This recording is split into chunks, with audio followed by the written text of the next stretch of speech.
All right, so good morning, everyone. The speaker before said it's a little early for him in the morning when he started his talk. I would say the same thing about myself. A thing that I always share with my students at this time of the morning. So first of all, I have to apologize for probably taking you a little further away from your regular comfort zone. So this talk is really not about regular software development, it's about not even InfoSec, information security, but this is really about what can go wrong if you have software, if you have security issues on the industrial side. I have the pleasure of working in the field of industrial security for 15 years already, running my own company, Lima Security, and also the pleasure of sharing knowledge at different universities about how to do security. I also had the pleasure at least once to intervene when security really goes wrong. Who remembers what the Stuxnet incident was about? Raise your hands. So, somewhat known, Stuxnet was the very first piece of malware that actually, through software manipulations, physically destroyed an industrial site. It's really, really something going wrong. So in my talk, I'm going to talk about building automation security. Why am I talking about building automation security? This is actually, I would say, a funny story. You know, in my company, we have an automated sun shading or blind system. So if the sun is too intense, the sun shades, the blinds come down. Problem with that system is the system is also coupled, like connected, to a wind sensor. If wind is too strong, the shades go up, and we get blinded, we cannot work. The real issue is that the wind sensor is way too sensitive. So really, literally, if someone walks by our building and farts, then the shades go up, and we get blinded. And this was really where we said, okay, we cannot work like this anymore. We have to figure out how the building control system works to be able to tweak it a little bit here and there and make sure that the shades stay down. So what is building automation actually about? How many of you guys already have a smart home? Okay, so few of them. Okay. I hope you get some good ideas where to look and what to change after my talk. So what is this actually about? What is building automation control actually about? The main use case, I would say, today is still heating, ventilation, and air conditioning. So as in this room, probably up there is a temperature sensor that measures room temperature, sends an analog or digital signal to a controller, and the controller, depending on programming, will then make a decision: do I have to switch on the air conditioning? Do I have to switch on the heating? So very, very classic use case of home automation. Modern buildings also tend to have no classic light switches anymore. What you usually have there is something like a presence detector, a motion detector, so only when somebody is actually in a room, the actual actors, the lighting system, should be triggered. Makes perfect sense, especially also from a energy management perspective, and this is the real big thing in building automation. You want to make sure that your entire building only consumes energy where it is actually needed, so only when people are active, only when specific maybe functions are needed. So you could think about, if you connect this to a smart meter, washing machine only being switched on, classic example, when electricity is really, really cheap, for instance. From a security perspective, there's another function, another common function of building automation control that is pretty interesting, and that is access control. In a modern building like this one, I'm pretty sure that also door access is controlled over a central building automation controller, which means if I'm able to tap into this controller, I could lock the doors, I could make sure that specific segments of the building are shut off. I could probably trigger also the surveillance system, so something like video surveillance is pretty commonly part of physical access control of a building automation system. So with that, pretty awesome technology, right? So Before that, we had just regular houses, right? Physical houses, but now houses get smart. By the way, you may have been wondering already, what about those headlines? Anyone remember this headline? Who said this headline? Uncle Ben from, exactly, from Spider-Man. So as we know that developers love Easter eggs, we have been hiding Easter eggs in our slides. So we created our slides with famous movie quotes in there, and you have to figure out which movie they're actually from. So great technology that we have with smart homes, with building automation control. So as we're security guys, we said we need to look into the actual security functions of building automation. So what is actually possible there? And for that, we summarized the native security functions of building automation control systems on the next slide. And this is pretty much what you get. This is not a mistake. If you look at the native capabilities of building automation control, this is pretty much it. I'm not talking about adding additional security layers afterwards, like connecting your building automation controller through a firewall or through a VPN gateway. Really talking about native functions, not pretty much anything in there. Oh, few bits. So what are the issues that we're looking at? First of all, it starts at the protocol level. If you're able to talk to a building automation controller over any type of network, it will gladly accept your command. Why? Because the protocols that were designed to work with those controllers come from an age where, well, it was a closed network. It was not even a TCP-based network. It was maybe a serial type bus system or a two-wire bus. And there were only known good guys talking to each other. So there was no need for authentication. The issues also sort of transfer to the common problem of replaying and spoofing. So with building automation control, it is pretty straightforward. If I have access to a network where those protocols are being sent, I can capture them and just replay them. And again, the controller will accept the commands. Maybe, depending on protocol, I have to tweak a little bit with the timestamps, but because there is no real security in there, like cryptographic supported security functions, yeah, replay most probably will be working. The protocols are either TCP or UDP based. You know, UDP connectionless, so replaying UDP is much more straightforward again than TCP. Also, you'll find lots and lots of outdated and legacy software if you look at entire building automation systems. So it's not about having Windows 10 in there as operating system and the newest Elk stack or whatever. It's much, much, much, much older technology. Why? If you think about how those systems are being created, I mean, somebody decides, a property management company decides, I want to create a new building. The building is physically constructed. And then at some point, the different electrical engineers come and put out the wires through the building and then start programming the controllers. And then the building is getting commissioned, and then it's running and staying there pretty much the same for the next 20 or 30 years. And the building automation control system, including the software, is part of the building. You cannot easily change that. So it's a completely different story than what you have in a highly dynamic IT environment. Also, from a robustness perspective, although those systems are controlling critical functions, they're not as robust as you would expect. We're going to look into this a little deeper. So what can we actually do with building automation control systems from an attacker perspective? So this talk also requires you to think a little bit like an adversary. So now is the right point in time to put on your black hats.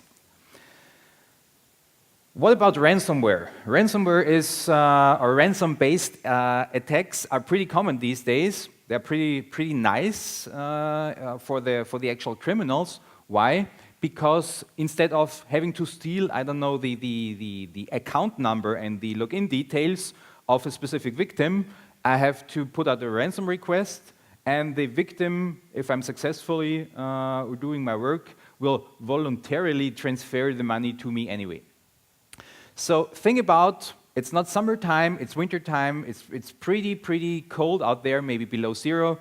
You want to get home into a nice and warm and cozy living room, and it would be pretty bad if inside temperature would be equal to outside temperature. So from a ransomware perspective, we want to look for HVAC victims that are accessible over the internet maybe. We want to prepare an attack and make sure that we actually can put out ransom requests as well. Is that complicated? Not anymore. There's dedicated search engines for this. So this is an example from a search engine called Shodan. It's a system search engine. So most of you guys most probably use content search engines, but Shodan really allows you to look for specific types of systems on the public internet. And what are we looking at? We are looking at thermostat systems. This could be, so this is an actual screenshot of one of the systems that we found, an open therm gateway. Pretty much what we need, because we're looking at functions like enabling central heating, domestic hot water enabling, also setting different temperatures, so actually controlling the temperature as part of the building. This is the main thing that we're looking at. That's the current setting, and most probably we're going to change that to be a little more on the uncomfortable side. As we want to actually make money with this, how could we find out who's the operator of this system, right? Because we want to know who to send our ransom request to. Different options out there. Practically speaking, those three on the top are your best guesses. So the email address of the system owner is quite oftenly displayed as part of the interface itself. It is used for alarming. It may be even displayed just as the username. And if you look at the pop-up like this, so most probably it will show the email address, you know where to send your ransom request to. What are we doing? Of course, we are logging in. In many cases, those web interfaces still have their default credentials because it's like regular people, not security experts, running the smart home. Default credentials are not changed. We are changing them because we want to prevent the system owner of actually making sure that he can change it back, and then put our ransom request, right? We are setting it to cozy 2 degrees Celsius. Well, there's an outside temperature of 34 degrees, so we don't want to make sure that, so we don't want to destroy the physical pipes in there, but still uncomfortable enough. And if you think about paying like $200 or $300, something like this, that's probably a reasonable amount of money to getting a comfortable environment. Again, possible because of authentication problems and, of course, awareness issues through vendors and operators. Now, here's another scenario. The first scenario that I explained was more like C2C, criminal to consumer. The next scenario is more about business to business competition and a criminal case. This is about a competing property management company. So think about there's a nice condominium, lots and lots of flats, beautiful flats in there, people are living in there, run by one property management company. And then we have a second property management company also having nice condominiums, but they're not as fully booked. And they want to make sure that people are moving, like literally moving. How could we do this? Breach physical security, add a rogue device, and then trigger random fire and gas alarms at random times at night to make sure that people really are feeling uncomfortable and cannot get asleep again. How would we do it this time? This time we would try to go for a physical compromise. So this is an actual example from my university, by the way. It's pretty straightforward if you have a building automation control systems, because different elements of these control systems are out there, like spread through the entire building anyway. This is a presence detector. You can just pull it off the wall, and then you get the actual connection. You connect with a standard USB KNX, that's a KNX protocol dongle, you 2 wires to the actual building automation controller, and that's pretty much it to be in.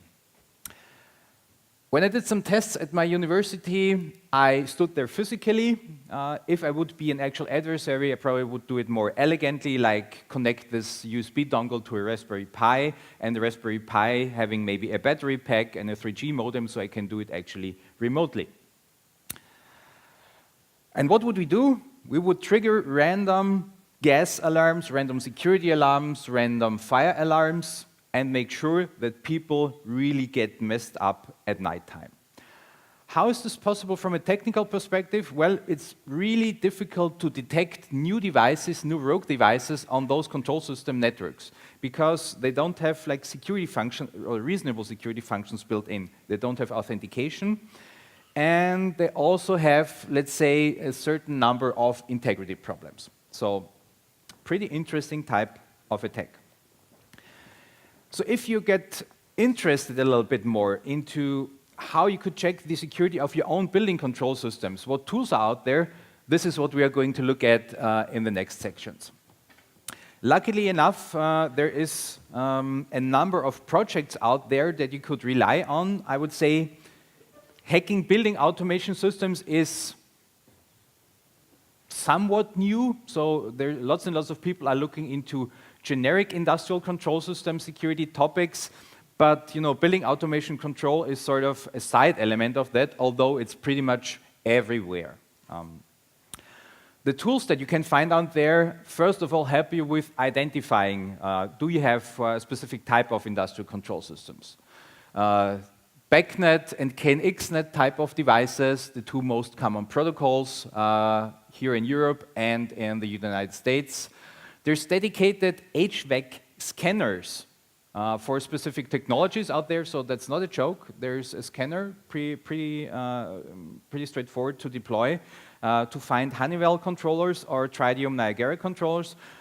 If you have in your own infrastructure maybe something like a generic security scanners, like Nessus, Tenable Nessus, even those software solutions also have here and there a little bit of fingerprints for detecting building automation control systems. In order to understand how an adversary actually would abuse a control system, a building automation control system, we need to take a little bit of closer look what the protocols actually does. So please excuse if I have to go into the depths of protocol security and protocol services at this point. So KNX is the protocol, if you have a smart home today, that most probably is supported throughout Austria and throughout the rest of Europe. So that's the most common protocol successor to European Instabus, a term that you may have heard. It has this classic two-wire twisted pair bus, RF, but it also has KNXnet IP capability. So you can directly talk over an IP network to a specific controller that supports this protocol. What can you do with the protocol? You can explore the network. The interesting thing is, for KNX, you actually wouldn't need those projects from GitHub and from third parties, because if you know how the protocols work, you can actually use, or I could also say abuse, the regular software of the industrial engineers to do your bad things. So this is the equivalent of doing a port scan on a TCP or UDP port scan on the KNX protocol. So something like, that's actually the equivalent. On the left side, we have sniffing mode. So if you are used to Wireshark as a packet capturing tool, this is the counterpart for two-wire bus of KNX. So all the good tools that we need as an attacker are actually out there already. The problem is for us, we need to understand how the tools work, how the protocols work, and most probably we just need the very same equipment that the actual engineers that build those sites actually rely on. What are interesting commands to look at? We want to use the search requests. We want to maybe reroute traffic, so we're able to sniff what's going on the network through routing indications. They have a little bit of security in there, a bus coupling unit key. You see it's like 8 bytes. It's not really strong from a crypto perspective. You can with reasonable amount brute force those keys. But I also have to say, I never have seen in a practical security assessment anyone making use of those BCU keys. So it's one of those examples, yes, there is a security function, but nobody actually configures it and uses it. There's a really nice tool called KNXMap, which has all those functions included for scanning, for sniffing, but also for writing specific protocol requests. So for instance, reading and writing the memory of a controller, restarting a device, or maybe just enabling the programming mode so you can really change how the building automation controller works. Would this make sense? Of course, if you are thinking about creating chaos in the building, maybe somebody tries to switch on the light and instead he triggers the sprinkler system, right? So you could easily do this just by changing the programming. I've been talking about KNX protocol. There's a second protocol that I'd like you to understand, which is the Bacnet protocol that is even more common. KNX is only in Europe, and Bacnet is, I would really say, globally. So, like, I think the capital in Washington, D.C., and parts of NASA, and like the really huge sites out there are running Bacnet IP. It's a really powerful protocol if you look at the capabilities. So you could think about Bacnet being an object-oriented protocol because the devices that support Bacnet have a standard set of objects, and the objects have properties and services. Some of them are mandatory, some of them aren't. What type of capabilities do you get? You can actually do file transfer over the Bacnet protocol, so file access, and you can also have virtual terminal services. So something like Telnet or FTP that you surely know is part of the Bacnet protocol. So it's really one of the most powerful protocols out there already. And we love one specific function, which is called foreign device registration, especially as an adversary. So we're trying to map in the next slides different types of attacks to actual protocol commands. So for information gathering, you would use something like read property, who is command, or maybe just reading the routing table. For spoofing, so for trying to behave as a legit participant of the building automation network, you could just register as a foreign device or just send out a message, I am, and a specific device ID. And because the protocol doesn't support security, all other participants will gladly accept the actual datagram. Is this a real-world problem that we have Bacnet IP with lots and lots of interesting capabilities for an adversary out there on the public internet? Unfortunately, yes. So first of all, do we have those systems on the public internet? Of course we do, because they support IP and TCP, and that's a good reason to put them on the public internet. Does it make sense from a security perspective? Definitely not. Remember what I said before, those systems are still designed with the mindset of closed networks, only trustworthy participants, but of course, internet is not that trustworthy. So this is an example, again, from Shodan. We were looking at devices that expose this critical Bacnet IP stack and a specific function. You get some examples here, public IP addresses, the so-called broadcast management device function. What does this mean? This is a very interesting concept. In Bacnet, if the controller acts as a Bacnet broadcast management device, I can register myself from a foreign network and talk to the controller, and the controller will then allow me to talk to all participants on the internal network as well. Very common setup that we have here. There's a Bacnet controller. Somebody has maybe done port forwarding, so from a public IP address to this controller. The controller is on the internal network, so not directly reachable. Only Bacnet is reachable. But because Bacnet has this protocol function as an adversary, I can talk to the controller and tell him, hey, I'm a foreign device, but I would like to register with you. please let me talk to all the internal devices as well. And the controller will say, yep, we can do that, of course. What do you actually get? By missing this point, you actually compromise your complete internal network security. So even if you did all the other firewall rules correct, if you miss that point because somebody said, yeah, we need this port, you know, you may get hacked. Is this a problem in the real world? Yes, we did some statistics on who is already connected to those systems that are exposing publicly this function. Let's focus on the two on the right here. The Bacnet broadcast management devices have a function to read out foreign device tables. And next we looked who is registered already in these foreign device tables. Thus, the network range of the controller matched to the source of whoever is connected to this controller.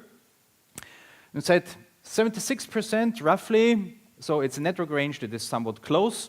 It is part of the same country that the original controller resides in, but in 25% it's coming from a completely different network range.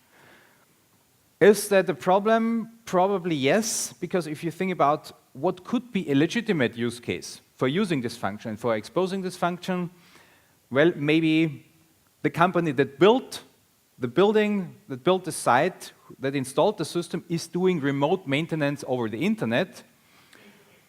Legitimate use case, however, most probably the company doing the management and maintenance is in the same country as the building. And in 25% we have like registered devices from Iran, from China, and completely different. So that's a real world problem. And then there's potential for denial of service, of course. We did some fuzzing tests on different types of devices. If you reinitialize devices constantly, legitimate devices, of course, legitimate devices cannot talk to the controller anymore. And I'm pretty sure you are familiar with the concept of fuzzing as well. So we did some fuzzing tests on the most commonly used open source Bacnet Protocol stack. Took us like 10 minutes with a tool called Scapi to create a fuzzer and immediately ran into a number of segmentation faults. So pretty bad. So how do we fix this? First of all, this is a lot about awareness. Especially because you are a developer audience. For you, it's important to understand the code that you guys write do not only move bits and bytes. Depending on the use case, your code may actually move physical things. So it's really important in this context to get coding right. This also is important in the sense of awareness that whoever puts out contracts to have code delivered for projects like building automation control needs to have adequate security requirements in there. And then, of course, what about the buildings in there that are installed in the field? You could think about retrofitting security. You could think about using VPNs, firewalls. Yes, this is best effort, but you have an existing building already with these old technologies. It will never become fully secure because, yeah, software state is from decades ago, and we cannot easily fix that unless we destroy the building and then rebuild it. And with that, I'm at the end of my talk. Is this the actual end of building automation security? Definitely not. We were exploring just those two little elements. There's many other technologies out there as well that have similar issues.